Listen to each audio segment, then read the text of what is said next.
ইরানের সর্বোচ্চ ধর্মীয় নেতা আয়াতুল্লাহ আলী খামেনিকে হত্যার প্রতিবাদে পাকিস্তানে ব্যাপক বিক্ষোভ হয়েছে। রোববার করাচিতে অবস্থিত মার্কিন দূতাবাসের সামনে শুরু হওয়া এ বিক্ষোভে অন্তত ৯ জন নিহত হয়েছেন বলে জানিয়েছে রেস্কিউ সার্ভিস। এছাড়াও এ বিক্ষোভে আরও বেশ কয়েকজন আহত হয়।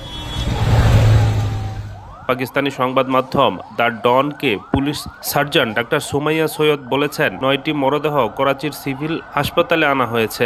এক বিবৃতিতে অধি জানায়, তাদের অ্যাম্বুলেন্সে মৃতদেহ এবং বেশ কয়েকজন আহতকে CHKতে নিয়ে যাওয়া হয়েছে। এর আগে বিক্ষোভকারীরা করাচির মার্কিন দূতাবাসে ঢোকার চেষ্টা করে। পরিস্থিতি নিয়ন্ত্রণে আনতে পুলিশ লাঠিচার্জ ও টিয়ার গ্যাস নিক্ষেপ করলে বেশ কয়েকজন আহত হয়।